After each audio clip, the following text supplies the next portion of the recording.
Been binging sugar, sweet things, junk food? Watch this. Hi, my name is Laura and welcome once again to my YouTube channel, Lost and Found. Today we're talking about how to get back after a binge.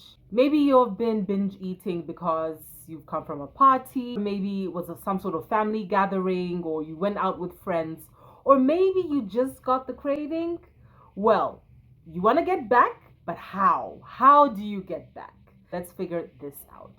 The reason I chose this topic today is because I've just had a bout of binge eating. Earlier this week, I happened to fall off the wagon. This has happened several times, so I'm not new to this.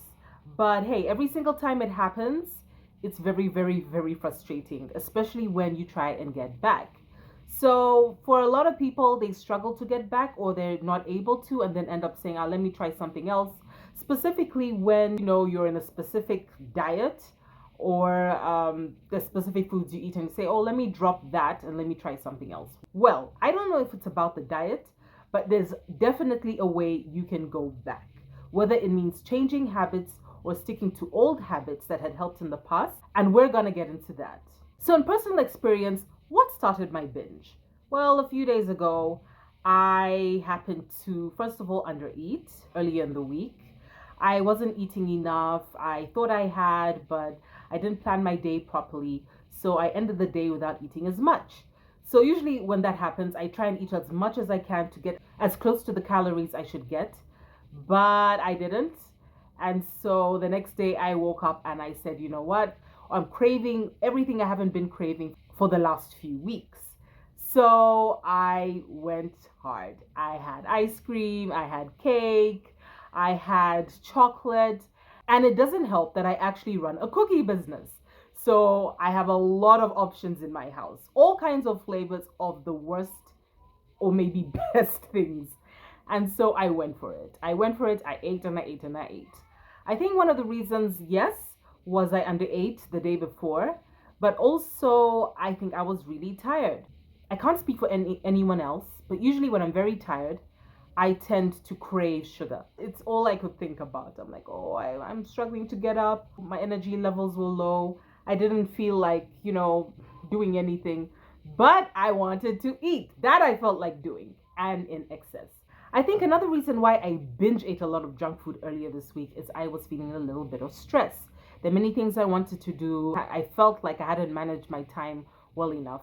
So it was so much easier to just think about all the stuff that I'm not supposed to eat that I want. And so I went back to a bad habit I used to have, which is emotional eating. So every time before when I'd get stressed, depressed, anything negative, I would always turn back to junk food. So today I want to talk about a mindset around a binge. So there's the thought process before you binge. Whatever the reasons are why you binge, it could be that you pass something that smells really good. You're going through your phone and see this really amazing cake. You feel that, hey, I deserve it. So you're going back to old habits of, it's been a while, I'm bored, I really want to eat. Or you feel that you just want it and don't want to think much about it. Whatever the case, there's always a thought process before you binge. You know how it is when you think about something when you shouldn't? So you think about it like, I don't know, but maybe, but I don't know, but I don't think I should, but perhaps I should. Oh, you know what? I really want to. I'm going to do it. No, I'm not going to do it. I'm going to do it. Maybe I shouldn't do it. Okay, fine. I'm not going to do it. Screw it. I'm going to do it. So there's always that thought process before you binge. I think before we talk about how to move forward, we should first acknowledge the fact that there's a thought process. Your mindset has to go through a certain series of thoughts before hitting the sugar or the carbs, or whatever it is that you crave.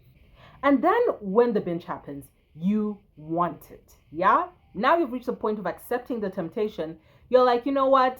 I'm gonna enjoy it. So you go for it and you enjoy it.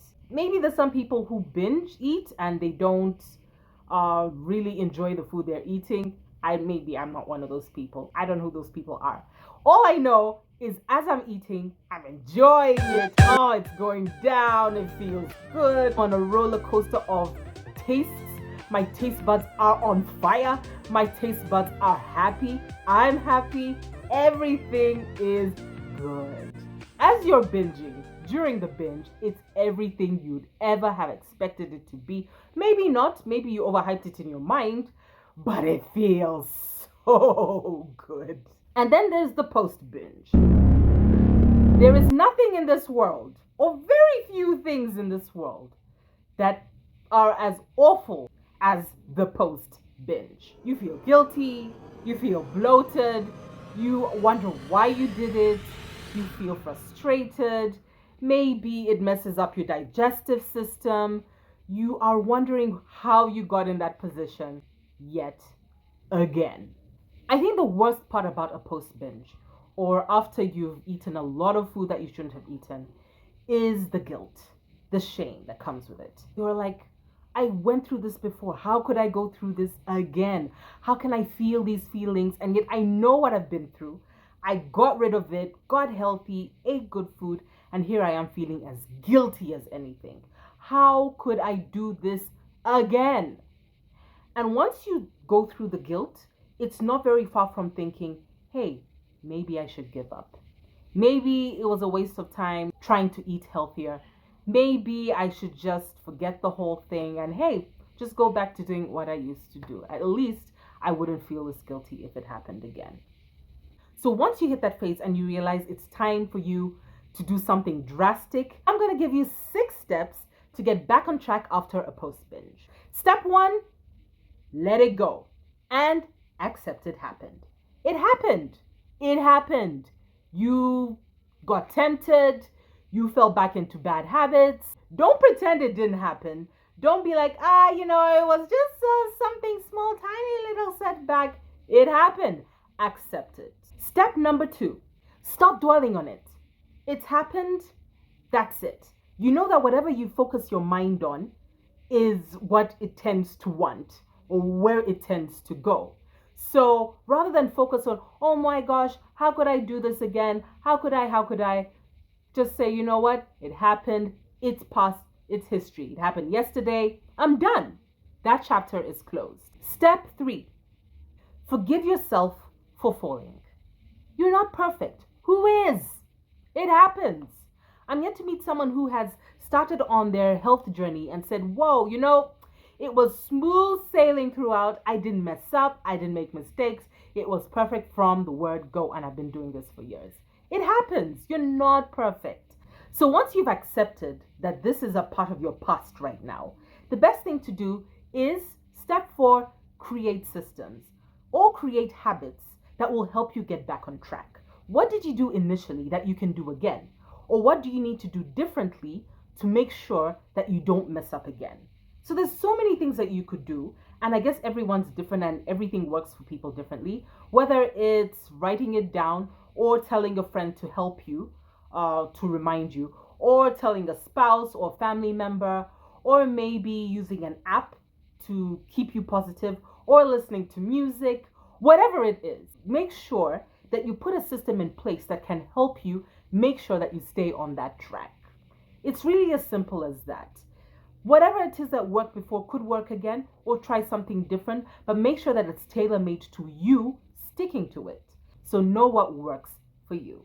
Step 5, which is I think my favorite or most practical step, is take each day at a time.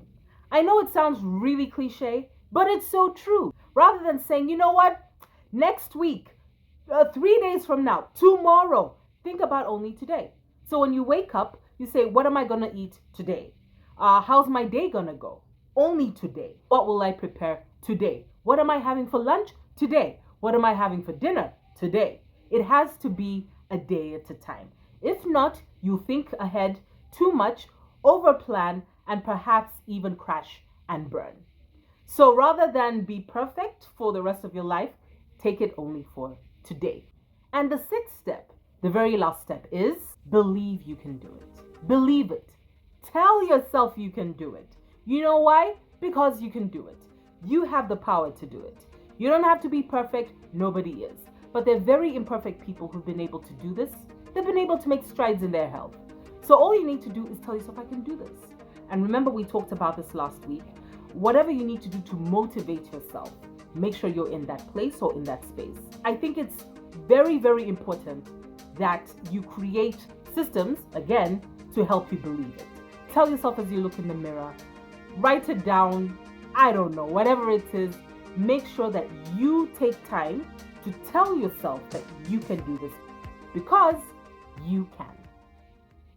And that's it. This is how I was able to get over my binge this week.